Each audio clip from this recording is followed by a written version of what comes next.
D'abord, il faut accepter qu'il y a un choc, qu'il y a un problème. Et ça, c'est pas évident. Il y a des endroits où on n'accepte pas qu'il y a eu un problème. Dans le Nord-Pas-de-Calais, on l'accepte parce qu'il y a eu pas mal de choses qui sont venues s'imposer. Les crises, la crise de la sidérurgie, la crise de la mine, la crise de l'industrie. Et puis ensuite, il faut se mettre ensemble et décider de vers où on va. Et c'est ce qu'on s'est dit là, aujourd'hui, c'est vers où on peut aller ensemble, quelle histoire on se raconte et comment on met en œuvre ce qui nous permet d'y aller, évidemment.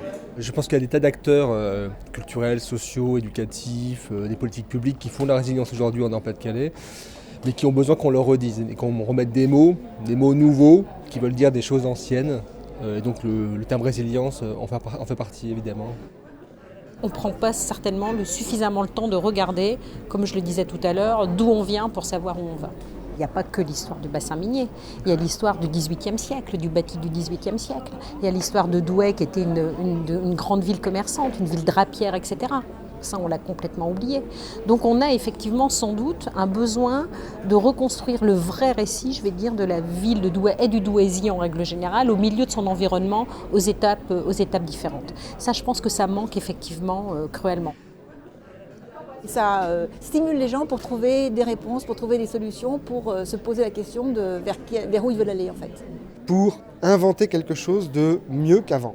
Pour moi, la question du rebond, c'est vraiment le point fort de la résilience. Il faut qu'il y ait quelqu'un qui ait une vision politique. Moi, je pense que c'est indispensable d'avoir cette vision politique. Certains hommes ou femmes du Nord-Pas-de-Calais l'ont, mais ça ne suffit pas. Il faut embarquer les gens derrière, il faut mobiliser les gens, il faut que le jour où cet homme politique disparaît pour des raisons X ou Y, ça y est, ce soit parti, le train soit en cours et que les successeurs prennent leur lait. Essayer d'organiser le conflit, la dispute au sens noble du terme permet, je pense, dans ces processus de résilience, de travailler un peu plus rapidement à trouver un récit commun, à ce qui fait un récit commun et à travailler un imaginaire commun à cette région, à ces territoires. Qu'on doit être tous ensemble conscients qu'on est capable de faire et qu'il c'est possible d'atteindre quelque chose que l'on souhaite. Donc ça veut dire être capable de se projeter. Donc ça va de l'individu au collectif en passant par les territoires. On a absolument besoin de grandes ambitions pour aller loin, mais si on est les yeux que rivés sur la grande ambition, on risque d'être découragé en chemin.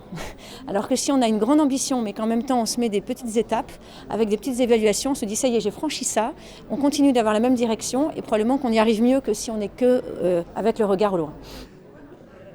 L'innovation, c'est super important et il faut être ouvert d'esprit. Mais pour être ouvert d'esprit, il faut avoir le temps de s'imprégner des choses.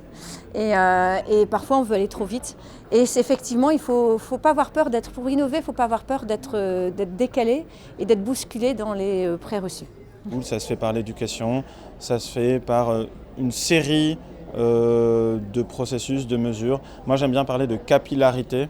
Je pense qu'il faudrait que la région soutiennent plus tout ce milieu associatif et des structures intermédiaires qui ont parfois beaucoup souffert avec la dématérialisation, Internet, tout ce qui est numérique qui a apporté beaucoup de bien mais a aussi beaucoup déstabilisé les petites structures rurales ou dans les petites villes, etc., où ces structures ont disparu.